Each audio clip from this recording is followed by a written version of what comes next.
Be a really quick one. Every time I say that, I'm like, "What? Who am I kidding?" So, but I'll do my best. The Everyone struggles with citation styles. A lot of people don't like them.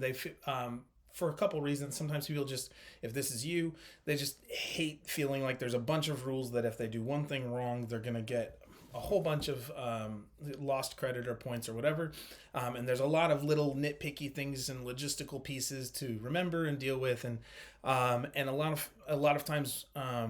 Anytime in life we feel like we have to do something and we don't know why we're doing it. It can be very easy to fall into this trap of like, maybe it's not important, because I don't know why I'm doing it.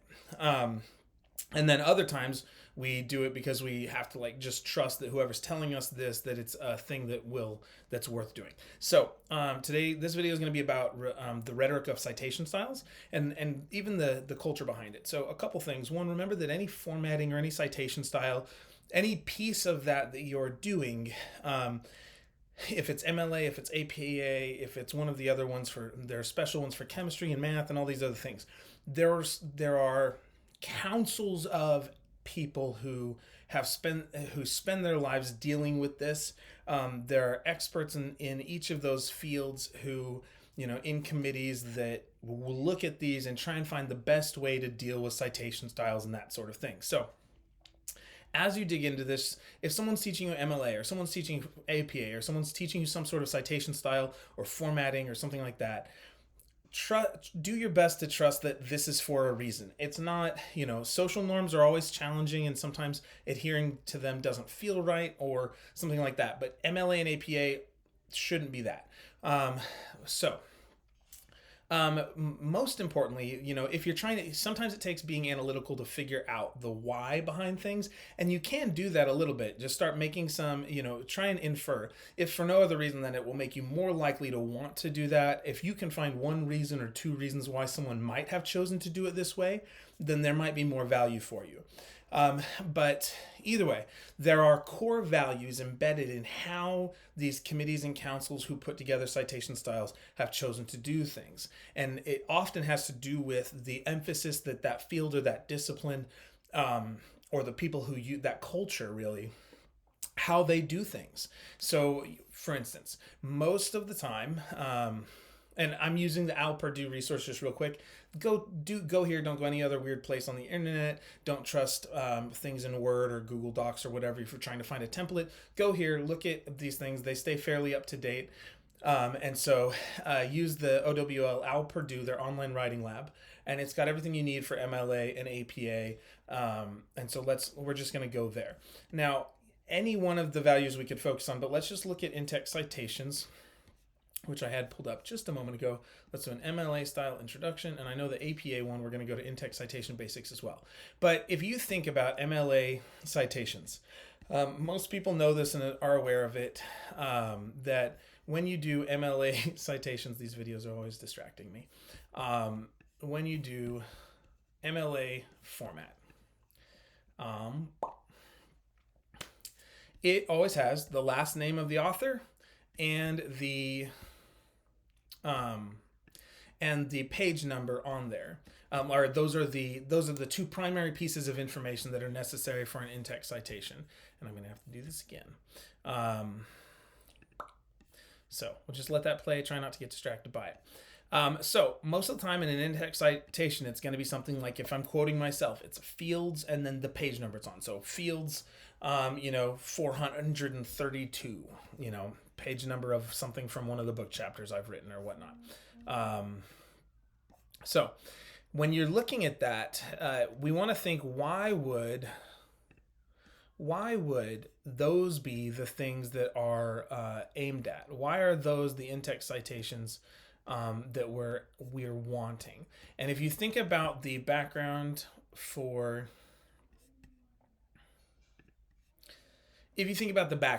that MLA people would have and would use, most people who use MLA are doing a lot of humanities. A lot of them are studying language and literature. Those are it's the Modern Language Association, so it makes sense that would be the case. So as you're looking at As you're looking at MLA format or any format, think about who's making it and why they would make it. Modern Language Association is often, and MLA is often the main citation style in English classes because most people who study English or teach English study it from a literature perspective. I think the last study I saw said that 400 PhDs in literature were produced in the US, like people with PhDs were allotted, were given. So we create 400 doctors of literature in one shape or another across the US approximately each year. And maybe the numbers have changed a little bit since a couple years ago when I heard them.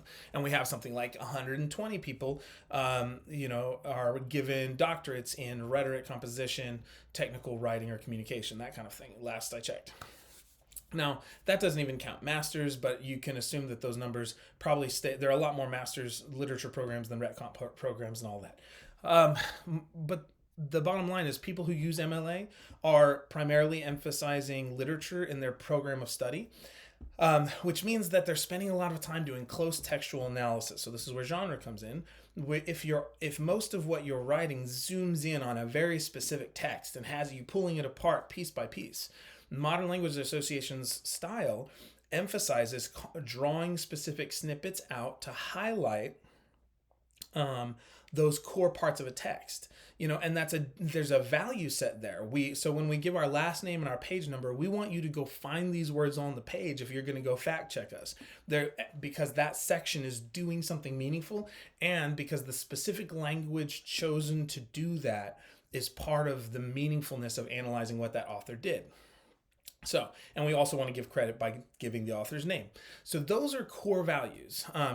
And even if some of the other values I mentioned for APA still exist for MLA, there's the emphasis. So even if everybody has these same values, what we see privileged or foregrounded is the important thing. So there's a reason why we have in-text citations the way we do. There's a reason why we have formatting the way we do, where it's double spaced or the headings in a certain place, or you have your name or you don't have your name.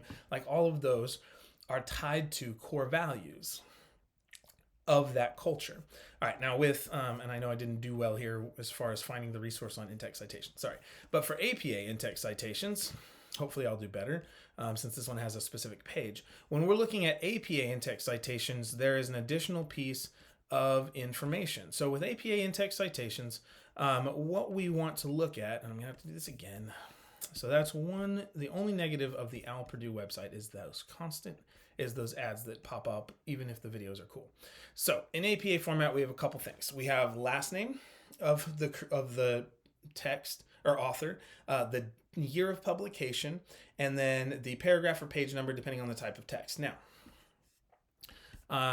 that is important because we still are giving credit to the audience here. We'll look at this one. This is a good example.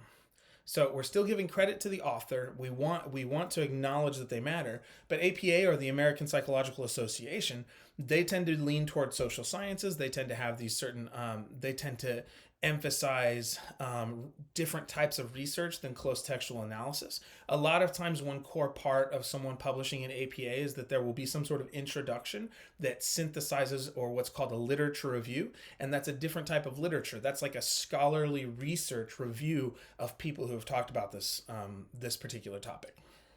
And so that's different than literature in an English humanities sense. That's story and fiction usually versus literature in let's analyze the literature, let's synthesize the literature of a research topic, which is usually drawing multiple scholarly sources together that are factual research, not fictional creative writing. So when APA digs into these things, they want to give credit to the author. You can give a page number, but you're not always required to. But you are always required to give a date of a year of publication. And what that tells us is we don't necessarily, with APA, the cultural value for information, for finding the specific place on the page where that's said is less important, because it's optional but nice. If you have a specific word-for-word quote, you should give the page number, but you can also summarize or paraphrase and that sort of thing and still cite the work. More importantly, the date of publication emphasizes that we care about relevance, or really more currency of the research. Is this recent?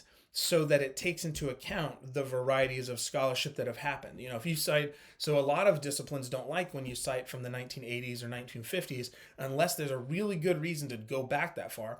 They'd rather have you cite within 5 or 10 years. And so that's an embedded value in the culture that is displayed by the citation style, if that makes sense. If you can hear my wife sneezing, bless you. Um, so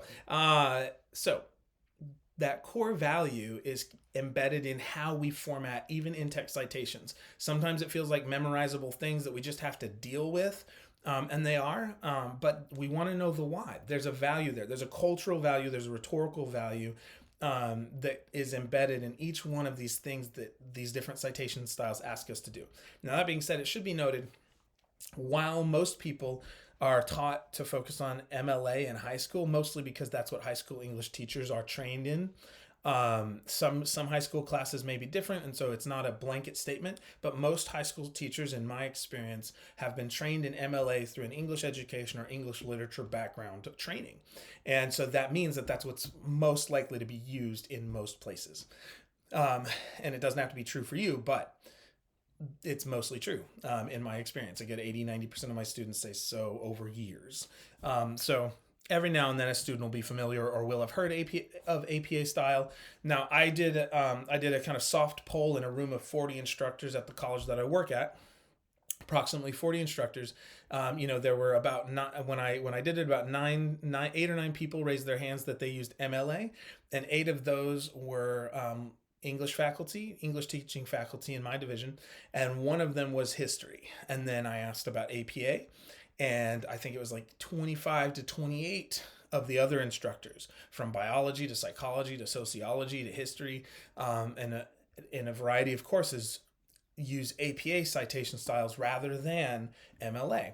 So that means we want to make sure we are paying attention to the values, and more important than learning one single citation style, we want to make sure we pay attention to what the culture or the culture of the classroom is, what citation style or formatting style is being preferred. Then I'm not going to go find some random source on the internet or some template because they're usually wrong.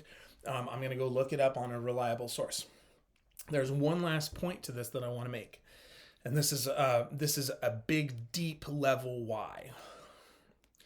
One of the best reasons to learn the citation style and do it correctly is that when you engage in any, and this is true for any cultural practice, when you take the time to learn a cultural practice in any society, in any culture, small or large, and you show that you care by trying to do it well, especially if it's foreign from you or unusual, you tell the people who that is a core value or that's part of their culture, whatever habit it is, you tell them that what they're doing is valuable, that they have value, that their culture has value, that there's a practice involved here that you are willing to take the time to do. And so whether it's learning the names of different tools and you're hanging out with construction workers, because that's a microculture, it's its own thing, whether it's learning the different coding languages and you're hanging out with computer coders, or whether it's understanding how a particular religious text fits into a particular culture from a country or from an environment or a people group that may not be your own, and understanding some of the core pieces of that, those are ways that we can show value to the people, even if it's not our thing. Me learning about League of Legends and World of Warcraft is not necessarily because I play that game, but I do it because I want to connect and show value to the people who play that game, when it comes up. Or I'll take the time to at least listen. Now, this is sorry if that seemed like a tangent, but MLA and APA are sociocultural norms. They're cultural conventions. And one part undergirding the why of all of this is that if your teacher asks you to use one of these, maybe 20% of teachers don't really care. They just need a citation style. But a lot of teachers, or the reason they care about this is because it was part of their training. It was part of the act of becoming an expert, becoming who they are now, an academic, a researcher, a scholar, a teacher. It's part of that cultural identity that said you earned this, you did this, you worked hard at this, and it's part of that achievement. So when you're engaging in APA or MLA style, yes, there's some logistical, practical whys and values embedded there, but there's also this is part of this person's cultural identity as a professor. And they're looking to share this knowledge with me because it helps reaffirm their identity, and shows that when I adhere to it, I am saying I am interested, I value that cultural information, and I'm in the process of becoming that kind of academic writer too. Even if you're going into a different discipline, you're valuing the culture of the professor, you're valuing the work they did and expertise they have, and you're saying, I'm in the process of becoming like you, which is really what college is kind of about. And, you may not be trying to become like your professor, like exactly molded as they are, or anything like that, but the values embedded or the display of that rhetorically is really meaningful. So, of course, I said I would try and make this short. In my head, I had 5 minutes. I bet we're at 18 now because I'm a jerk. But or I just have lots of ideas and they're cool. I don't know. You tell me. Feel free to comment. I don't know. But I think it's valuable. I think it's meaningful to know, sometimes if you're going to do something, if you're told to do something, do it. If there's nothing wrong with it, no moral issue or ethical issue. And citation styles are not really what I would call a high ethics question usually. So do it. But also know there's good reasons, both from a technological writing standpoint, from a sociocultural standpoint, and just practically as a writer, it's good information to have, good practice. And so there's a lot of good reasons to do it. And a lot of cool people came up with tried to take a why or a value and put it into this formatting in these styles. So keep pushing, keep digging into it, use good resources as you go to look up citation styles, and think about the person on the other side of your essay and say, how am I in the simple things like formatting and citation styles and things like that? In those simple things, how can I affirm my readers' values and identity so that when I need to challenge something, they already feel like they like me because of little things like this. All right, have a good one. Hopefully this was a fun way of looking at, a rhetorically fun way of looking at citation styles.